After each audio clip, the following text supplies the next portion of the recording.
Mateus capítulo 5, versículo 4. A nossa intenção é ir versículo a versículo no Sermão do Monte e expor todo o Sermão do Monte, capítulo 5, 6 e 7 de Mateus. E nessa nossa caminhada estamos hoje no versículo 4. Você já achou? Mateus capítulo 5, versículo 4. Amém? Amém. Versículo a gente sabe decorado, né? Felizes os que choram. A segunda bem-aventurança, irmãos. E é interessante porque nas outras traduções, bem-aventurado, feliz, é sinônimo, tem o mesmo sentido. E hoje temos um versículo que parece assim um negócio meio autocontraditório. Feliz quem chora. Felizes são os que choram. A segunda bem-aventurança nos causa surpresa. Jesus começa a falar no monte, né, sobre bem-aventurados os pobres de espíritos, e agora bem-aventurado, feliz o que chora. Coisa estranha, né? Feliz. Você já viu alguém chorando e alegre? Ah, pastor, quando o cara passa no vestibular, quando ganha assim uma conquista muito importante, ele chora de alegria. E a gente olha com um choro de alegria, a gente reconhece, é ou não é verdade? A gente sabe, está chorando de alegria, porque todo mundo ao redor dele está alegre também, né? A gente entende as lágrimas da vitória. Quando os atletas não choram no pódio, eu lembro do Ayrton Senna, numa das vitórias dele, muito sofrida, ele ali no primeiro lugar e ele chorando ouvindo o hino nacional. Essa coisa que a gente via aquelas cenas ali e a gente ficava com o coração quentinho, né? O pessoal aí que viveu a década de 80, início da década de 90, sabe como era acordar no domingo de manhã para assistir o Ayrton Senna correndo. Mas quando ele morreu, eu chorei. Fiquei muito triste, até hoje eu fico muito triste. E essa semana não, já tem algum tempo atrás eu estava assistindo um vídeo dele, um pequeno documentário que alguém produziu, e eu me peguei lagrimando, né? Chorando, por causa de uma pessoa que eu nem conhecia. Não tive nenhum contato. Se você chegasse com o Ayrton Senna, perguntasse para ele: você sabe quem é o Hélio Bezerra? Não sei, né? Aí ele poderia, um garoto lá de Belém do Pará que é muito fã de você.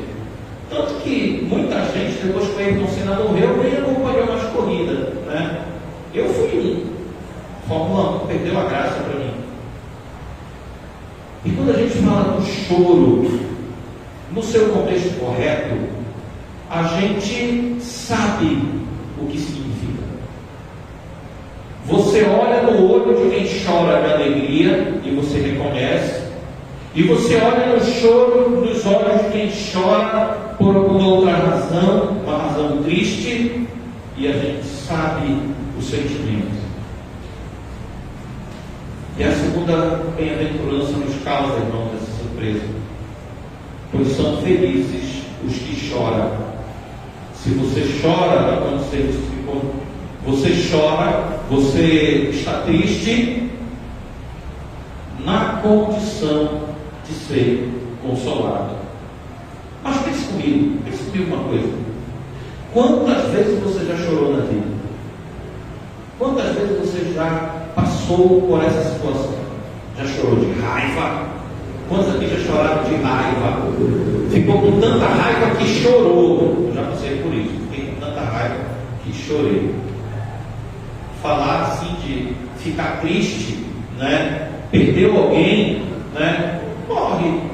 Morreu fulano, tem jeito, a gente vai chorar. Eu lembro quando meu pai faleceu, eu não chorei por ele. Eu chorei com meu pai ainda em vida. Que meu pai ele morreu de câncer de próstata. E ele fez uma cirurgia. E pouco tempo depois os sintomas voltaram. E ele começou a tomar um remédio e eu fui ler a bula do remédio. E o remédio era quimioterápico. Né? A gente junta 1 mais 1, 2 mais 2, né? Eu estava no exército, conversei com o médico explicou a situação. E um dia que eu cheguei em casa, no final, cheguei em casa, depois de uma jornada lá no quartel, eu peguei aquele medicamento, fui ler de novo a bula e fui lá para o quintal de casa chorar pelo meu pai. Dali para frente fiquei esperando o momento que o câncer se espalhou. A minha própria mãe atingiu os ossos e tudo mais. E quando meu pai faleceu, eu já estava esperando. E as lágrimas que eu tinha derramado por ele, foi com ele em vida.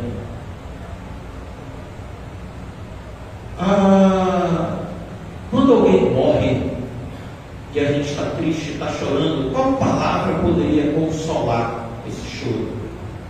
Qual palavra alguém poderia falar a alguém que sofre essa perda e poderia trazer consolo a esse coração?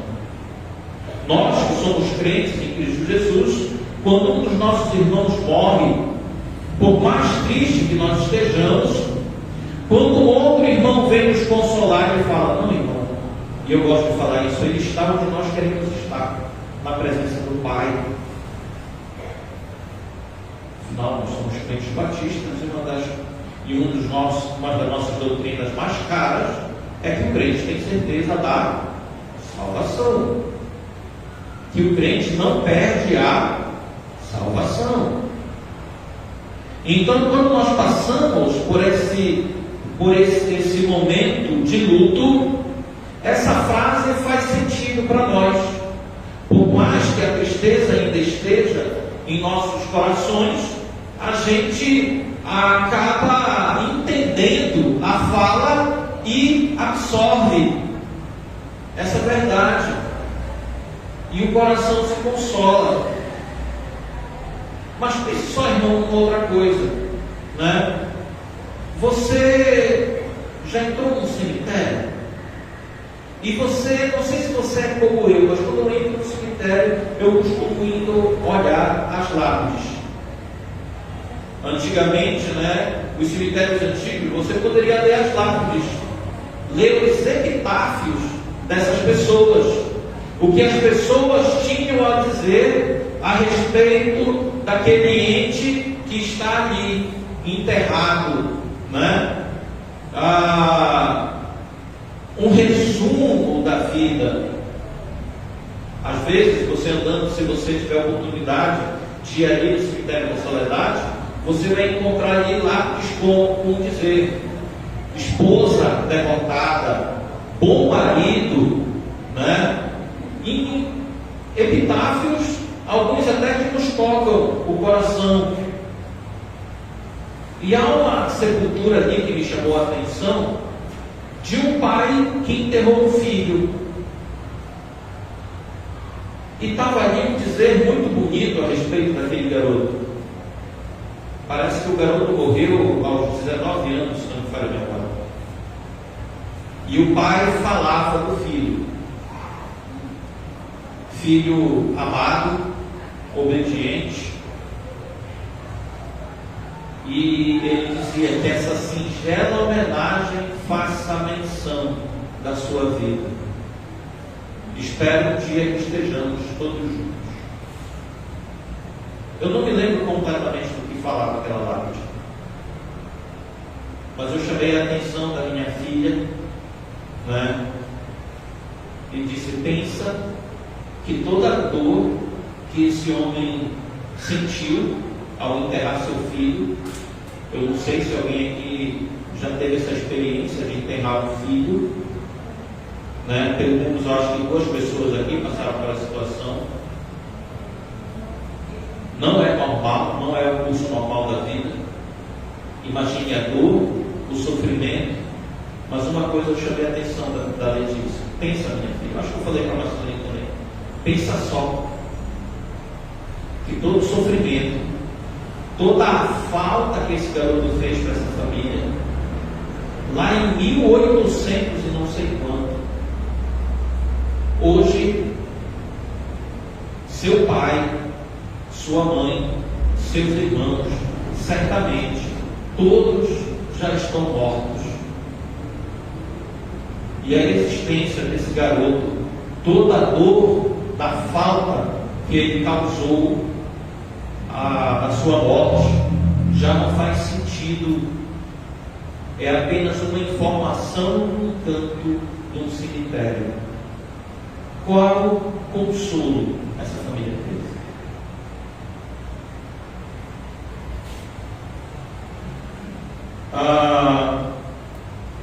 Talvez você tenha chorado perdas, ou simplesmente pela perda de outra pessoa que amávamos.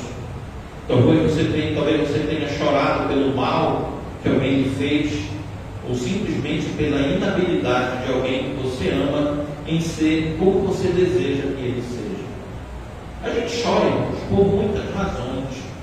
E talvez numa leitura simples, numa leitura rápida desse texto, a gente esteja se vendo nele. Olha, felizes os que choram. Então está falando comigo. Eu gastei um bom tempo nessa introdução para que eu possa dizer uma coisa para vocês. Não é desse choro que Jesus está falando. Não é da tristeza que a gente sente no coração, por causa de nossas derrotas, por causa das nossas amarguras. Não. Nós estamos diante de um grande paradoxo. Pois feliz é quem está triste. Estamos diante de um versículo que nos diz que é feliz quem experimenta a tristeza. Mas afinal de contas, qual é essa tristeza? Que tristeza é essa que pode nos trazer consolo? E quem é que vai dar esse consolo?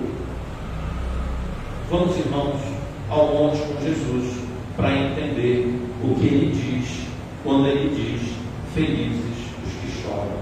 Amém? Então, os que choram, precisamos entender primeiro que palavra é essa. O que foi traduzido como choro para o português, que palavrinha é essa que Mateus usou?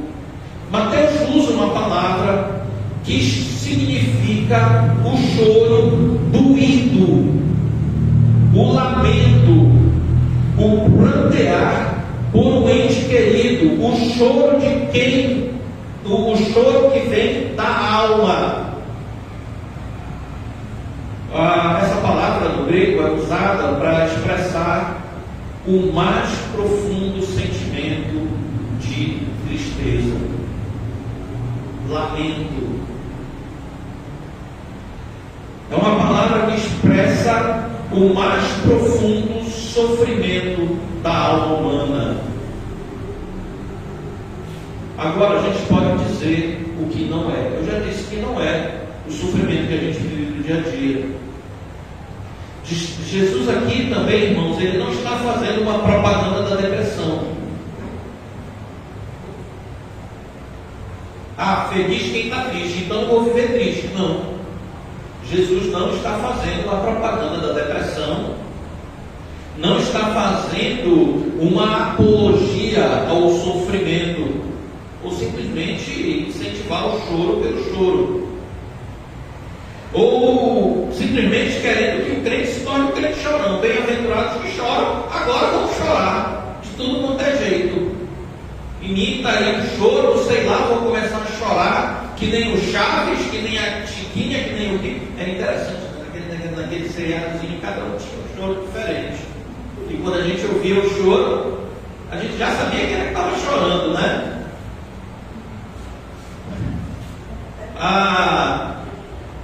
Se fosse isso, meus irmãos, se a intenção de Jesus fosse valorizar o choro pelo choro, Paulo não ia dizer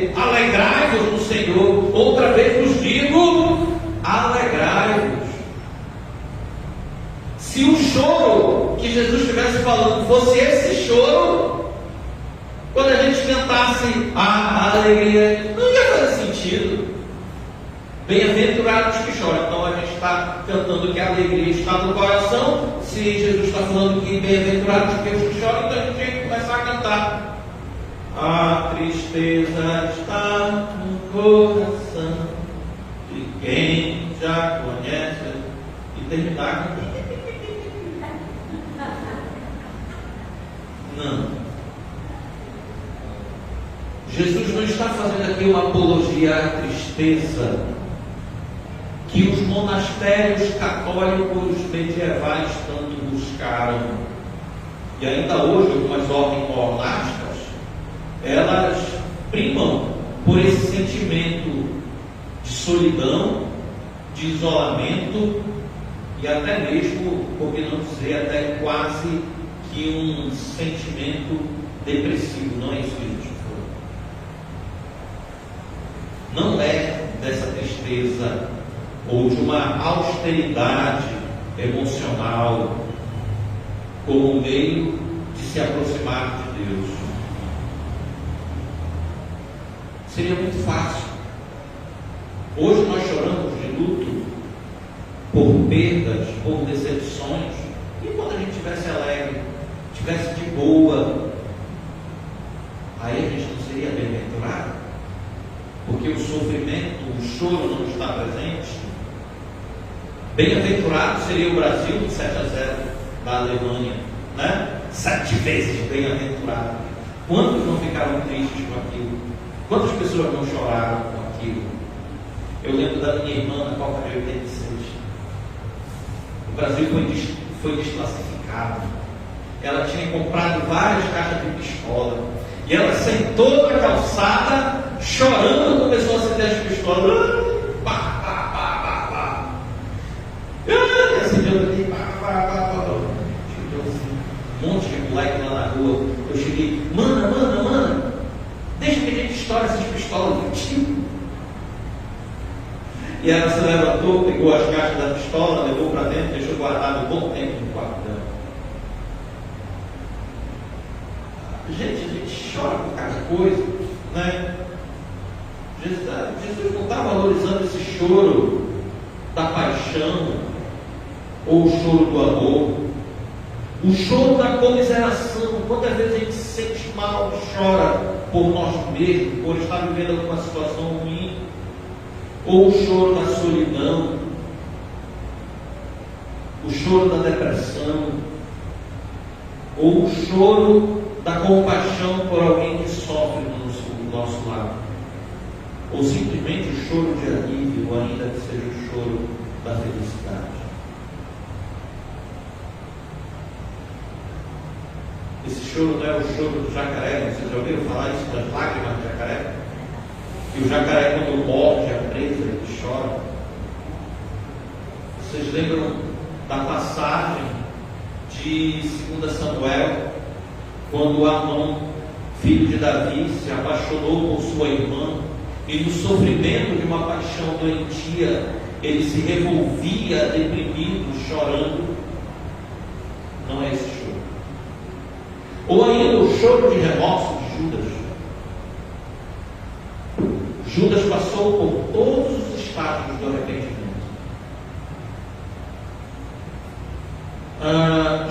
Judas esteve perto do arrependimento, mas o remorso foi mais forte em seu coração.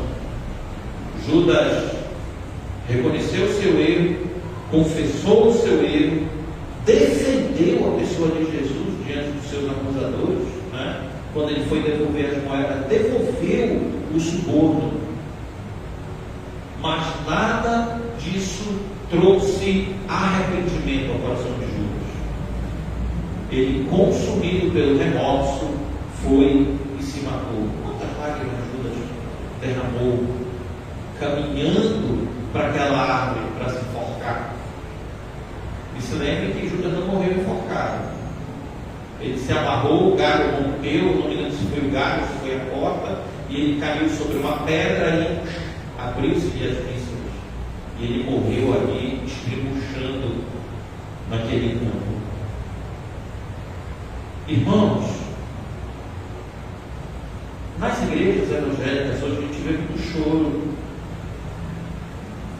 alguns choros de emoção, alguns choros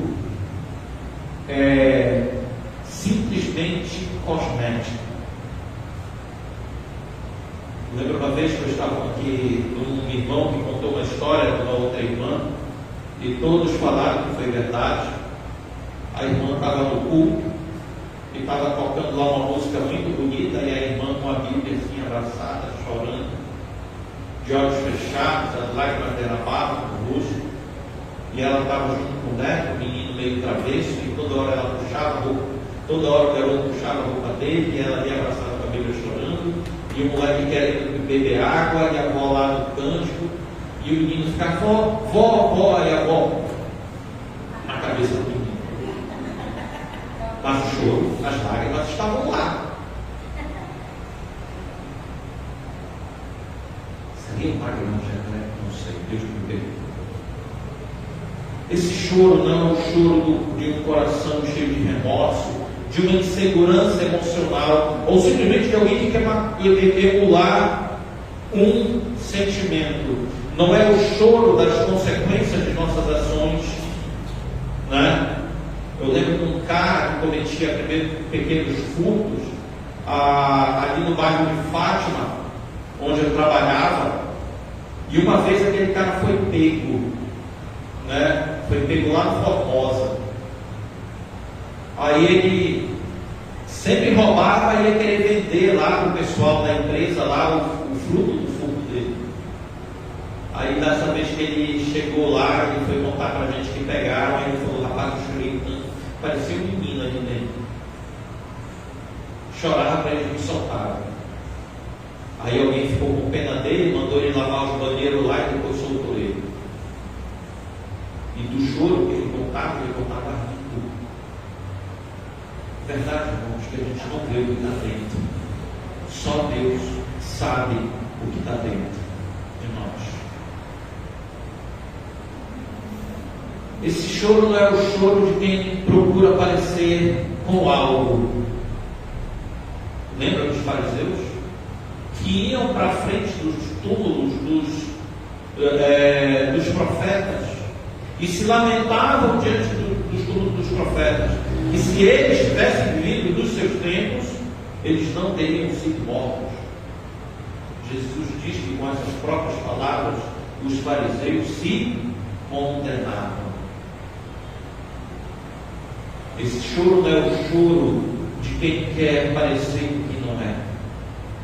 Como se alguém quisesse nos convencer de sua espiritualidade e chora em oração para que pareça piedoso. Não estou condenando quem chora ao orar. Eu creio que todo crente já passou por isso, começar a orar e chorar quando começa a se derramar diante do trono de Deus. Eu estou falando de uma coisa que a gente não consegue ver, porque está dentro do coração. Porque esse choro, irmão, qual é esse choro? É o choro do arrependimento que o Espírito Santo produz no coração do homem. Se lembra qual foi a primeira bem-aventurança? A primeira bem-aventurança é: bem-aventurados os pobres de espírito. Alguém que é pobre, alguém que se conscientizou da sua condição, da sua realidade, de que ele não tem condições de salvar-se por suas próprias ações, por seus próprios méritos, pelo que ele pode fazer ou pelo que ele não pode fazer. Alguém que se dá conta de que ele precisa desesperadamente de Cristo Jesus. Alguém que se deu conta da sua miséria espiritual. Ele chora essa miséria. Jesus está construindo uma corrente onde um elo encaixa no outro. Se dos pobres é o reino dos céus, o pobre que chora, ele experimenta consolo. Alguém que chora a sua própria miséria espiritual, ou seja, aquele que reconhece que depende do Senhor Jesus.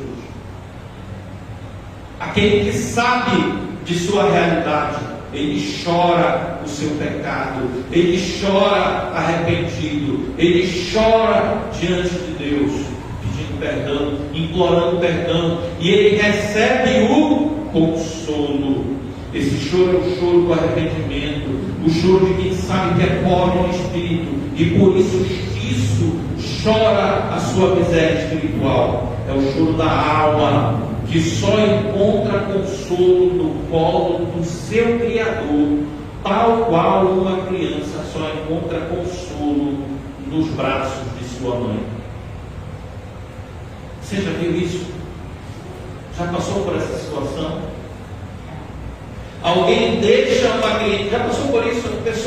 A mãe chega, olha, eu preciso ir ali rapidinho, você pode tomar conta do meu filho? E a criança está lá brincando, está bacana, está tudo legal, e quando a criança se dá conta que a mãe está longe, ela abre o berreiro. As professoras sabem o que é isso, né? Nos primeiros dias de aula das crianças, né? Quantas mães são chamadas às escolas para ir lá porque o filho está chorando e ninguém consegue consolar? É mais ou menos isso. É um sentimento de dependência, de quem sabe que só vai encontrar consolo no colo do seu Criador. Eu convido você a abrir a sua Bíblia para Lucas.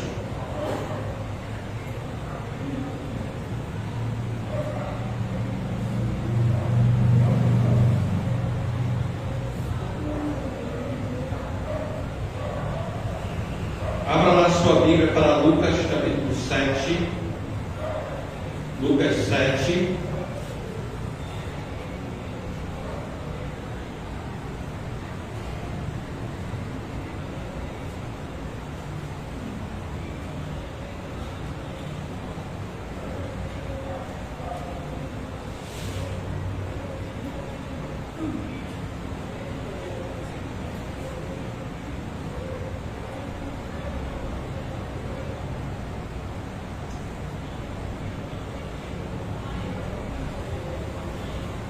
Peraí, vamos corrigir um erro aqui.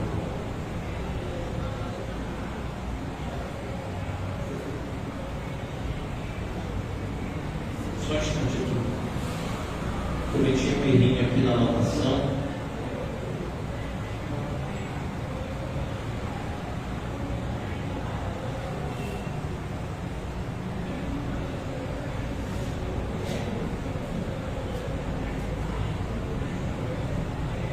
Não, está certo. Lucas 7.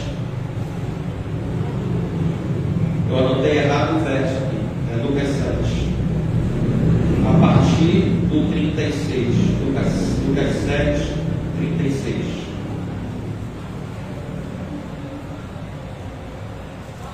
A nossa leitura vai ser a partir do 40. Só para a gente contextualizar. Jesus foi convidado, irmãos. Jesus foi convidado para jantar com um fariseu. E ali, na mesa do jantar, uma mulher pecadora. A Bíblia só chama ela de pecadora, né? E certamente era uma mulher, talvez se prostituía. Quando essa mulher soube que Jesus estava na casa desse homem, ela foi até aquela casa. E ela levou com ela um frasco de um perfume. Era um frasco de alabastro, contendo um perfume caro, bem raro. Em seguida, essa mulher se ajoelha aos pés de Jesus, começa a chorar, e as lágrimas caem sobre os pés de Jesus. E essa mulher começa a secar as lágrimas com seus próprios cabelos, começou a beijar os pés de Jesus e derramou o perfume sobre os seus pés. Como é isso, pastor? Ela se meteu embaixo da mesa? Bem, irmãos, no tempo de Jesus, o costume dos judeus era as mesas baixinhas. Então o que acontecia? As pessoas, quando se sentavam à mesa, elas se deitavam assim de lado. Então o pé ficava para trás, ele ficava apoiado sobre o braço, e aí com a outra mão ele ia comendo da mesa. Era assim que eles comiam. Sabe esse papo que o pessoal diz: ah, não pode deitar depois de comer? Fala para o judeu que comia deitado. E muitas outras culturas comiam assim, deitado, só apoiado assim no braço. Então o pé ficava para fora da mesa, para trás. Essa mulher entra no ambiente onde Jesus está, começa a chorar, derramando lágrimas sobre os pés de Jesus. Um choro copioso, um choro tal. Imagina só, irmão, está pingando lágrima no rosto daquela mulher, dos pés de Jesus. E aquela mulher solta os seus cabelos e começa a enxugar os pés do nosso Senhor. Imaginem a cena. É uma mulher desonrada. É uma mulher que aquela sociedade discriminava. Era chamada de pecadora. Talvez Lucas foi econômico ao descrevê-la. Aquela mulher está ali, chorando aos pés do nosso Senhor. Aquela mulher está ali prostrada diante do nosso Cristo, chorando e encharcando os seus cabelos com a sua própria lágrima. Pega um perfume caríssimo.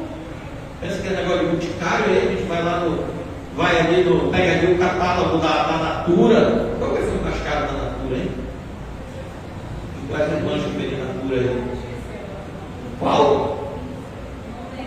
Eu sei que tem um perfume do boticário que é quase 400. Tem o da Natura que é 300 e pouco. Ó, 300. Esqueci o nome, é Una. Una? É. 300? É quase 300, 290, quase 300. 290 alguma coisa. Rapaz, 300 perfume. Certamente 300 era barato, desse aqui. Aí alguém lembrar: não, pastor, mas tem a Jequiti, né? A Jequiti e tal. Eu não sei porque o pessoal discrimina a Jequiti, mas foi tão bom ali. Meu aniversário eu ganhei um perfume, eu gosto só do perfume que eu ganhei, bom só. Todo domingo eu estou com ele, né? Coisa boa.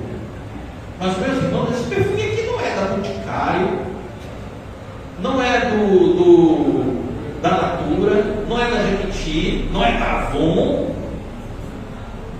É um perfume raro e caro. Uma coisa que eu e você não tem, eu não sei, eu procurei aí algumas especulações a respeito do que era. E o mais próximo que eu cheguei é que era um perfume tão bom que o pessoal ia lá, melava um graveto, pegava lá o perfume, mergulhava o graveto e passava, né, onde queria. De caro que é. E essa mulher quebra esse vaso desse perfume aos pés de Cristo Jesus. Vamos ler, irmãos, agora, indo aqui versículo a versículo, né, a partir do versículo 40 do capítulo 7 de Lucas. Olha o que a gente lê.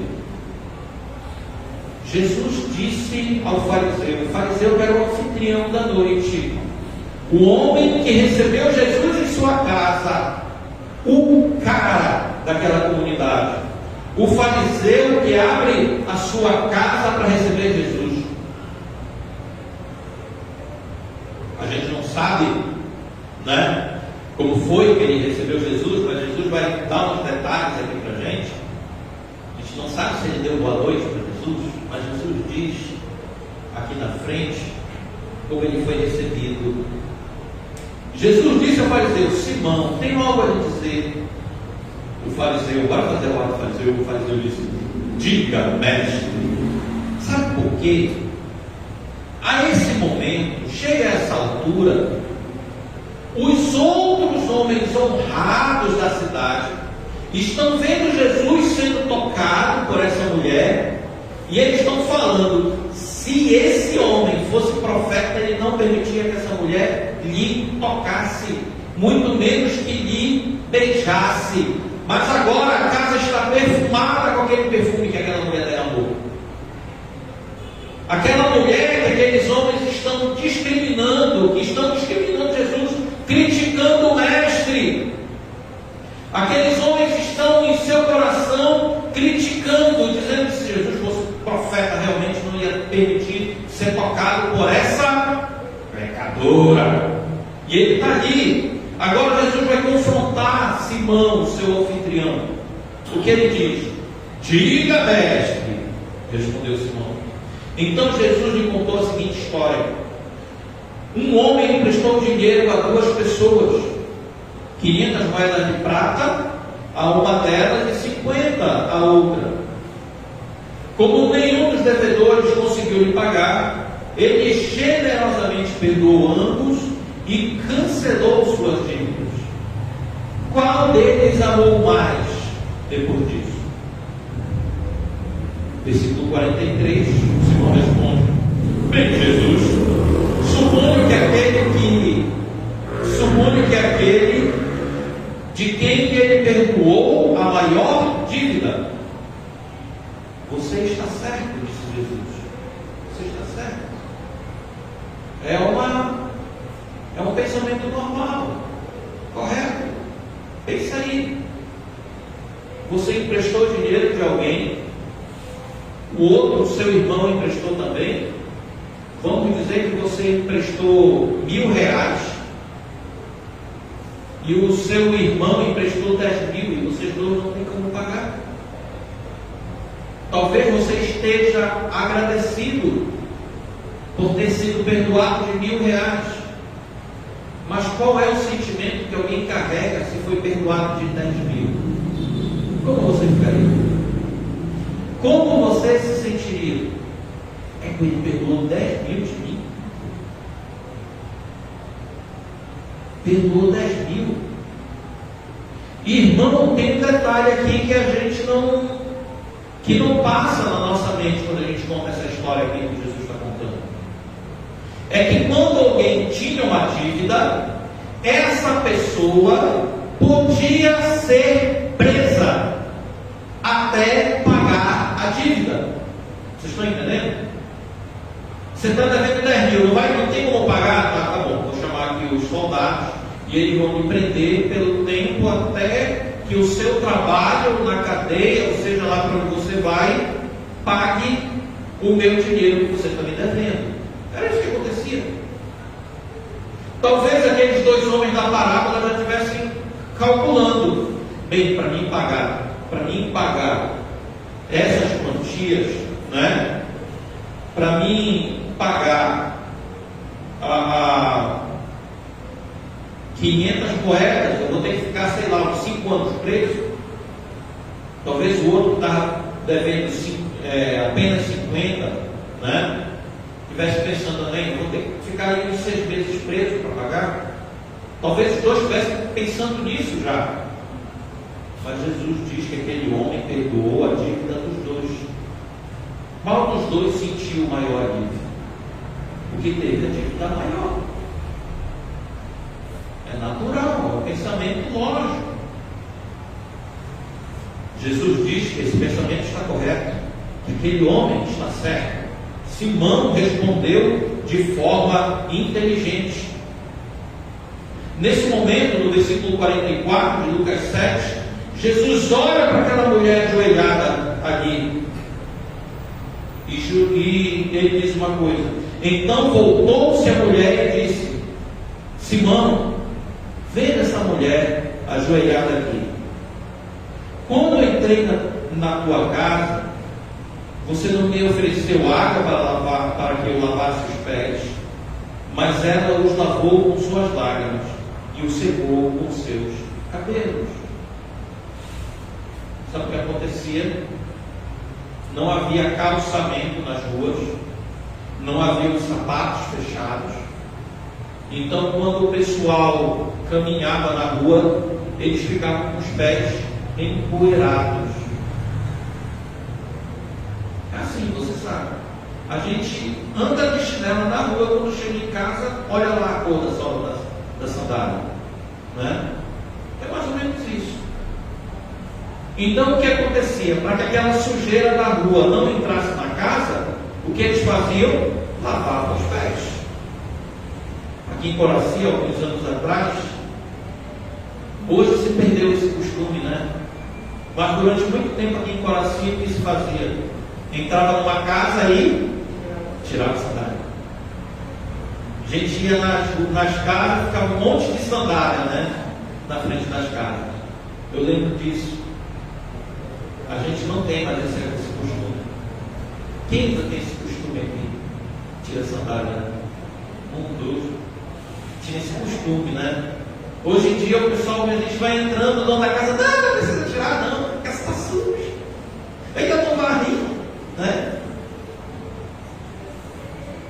Jesus diz: olha, Simão, você não me deu água para que eu lavasse os pés. Mas essa mulher aqui está lavando os meus pés com as suas próprias lágrimas. Olha, Simão, tu não me ofereceu água, também não me ofereceu toalha.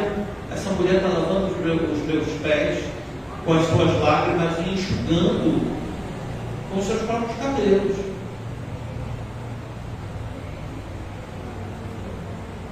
Versículo 45. Você não me cumprimentou com um beijo, mas desde a hora em que entrei, ela não parou de beijar os meus pés. A saudação normal naquele tempo era as pessoas beijarem o rosto.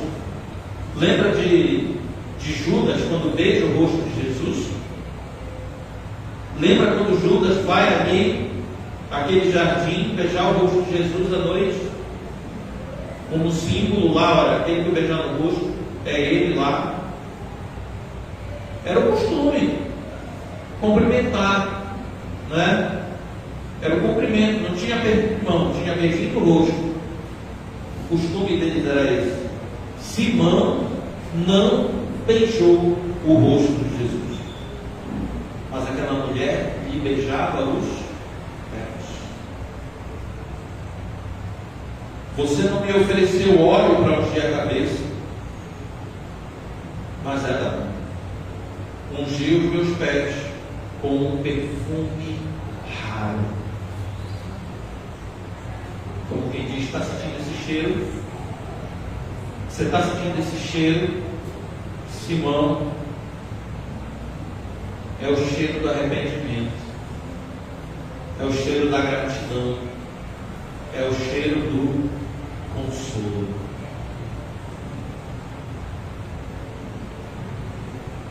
Eu lhes digo, os pecados dela, que são muitos, foram perdoados, e por isso ela demonstrou muito amor por mim. Mas a pessoa a quem pouco foi perdoado demonstra pouco amor. Então Jesus disse à mulher: seus pecados estão perdoados. Os homens que estavam à mesa diziam entre si: quem é esse que anda por aí perdoando o pecado? Jesus disse à mulher: vai, sua fé a salvou. Vai, faz. Olha aí a perfeita exposição de que aqueles que choram serão consolados.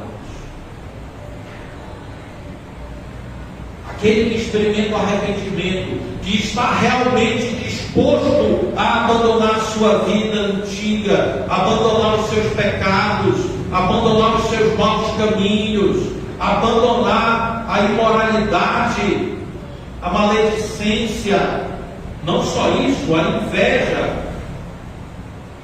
tantas atitudes pecaminosas que a gente podia listar. E por que não dizer aqueles que caminham debaixo de uma falsa religião? O fariseu se sentia sentia justificado pela sua própria ação de vida, pelo modo como ele vivia. Eu estou aqui cumprindo a minha tabela, por isso está tudo muito bacana na minha vida, não preciso de arrependimento. Na verdade, esse homem também precisava derramar suas lágrimas, pois pior que uma prostituta, pior do que uma pecadora, é um crente não convertido fingindo que é crente. É alguém que não experimentou realmente o arrependimento e vive dentro de uma igreja fingindo ser o que ele não é. O choro do arrependimento ele nunca experimentou, ela nunca experimentou. Mas estamos aqui diante de uma mulher simples, uma mulher discriminada, uma mulher isolada na sociedade, uma mulher que era mercadoria numa feira. Vai até Jesus, chora aos seus pés e experimenta o consolo. Eu não sei na sua vida quantas vezes você sentiu o consolo da parte de Deus pelo seu caminho. Irmãos, o consolo não é só ter o choro acalentado. O consolo é a segurança. O consolo é a confirmação de que aquilo que lhe trazia o choro já não existe mais. Que aquela dor do pecado foi afastada. Que o arrependimento produziu um choro no coração do pecador, e esse, confessando o seu Senhor, experimenta um consolo tal que traz a completa satisfação da sua vida. Sabe, eu lembro de uma vez que eu e a Marcelene viajamos lá para a ilha, para Miranda. E estava lá na casa da minha tia Joana, né? A minha mãe, os meus irmãos, os meus tios estavam lá também. E eu e a Marcelene, né? A gente viu aquela noite enluarada, estrelas, né? Pô, bora ali namorar ali no Trapiche. E a gente foi lá no Trapiche, né? E nós dois deitamos assim no Trapiche, a gente estava lá admirando as estrelas, né? Falando algumas coisinhas lá de nós dois, né? Curtindo aquele momento. E de repente a minha prima sai gritando: ué! Ele rompeu, acabou o sossego, o clima acabou. Rapaz, que foi? Corre! E a Letícia vinha chorando atrás dela. Ela disse: era pequenininha. Ué! Ela viu: onde vocês estavam? Vocês não têm abandonado. Vocês me deixaram aqui sozinho. Eu digo: Letícia, você está com suas tias, sua avó. Está todo mundo aqui. Mas ela se sentiu abandonada. Ela se sentiu só. E a única coisa que trazia consolo para ela era saber onde estava, com certeza não eu, mas a mãe, né? Sabe como é criança, né? É a mãe. E quando ela viu a mãe, o choro estancou, a segurança voltou. É esse o consolo, irmãos, que Cristo Jesus nos promete. Aqueles que choram encontram o consolo no colo do seu Criador. nos braços de Cristo Jesus. O choro do arrependimento, do reconhecimento da nossa pobreza, é acalentado no colo do nosso Jesus. Então, meu irmão, olhe para a sua vida, pense no que você viveu. Imagine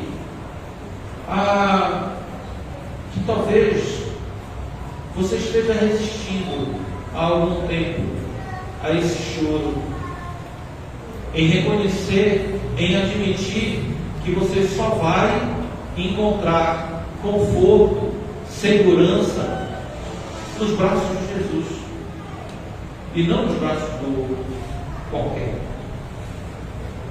Que seja esse o consolo que você esteja buscando para a sua vida.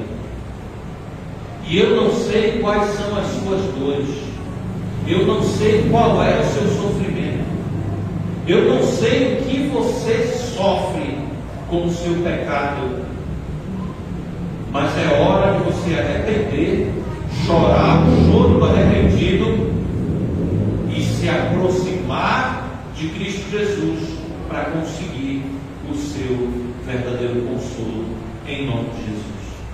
Amém? Deus abençoe a todos, e felizes são os que choram, porque serão consolados. Amém? Oremos. Senhor meu Deus, muito obrigado, Senhor, pela tua palavra que nos traz consolo, nos traz conforto, nos traz segurança.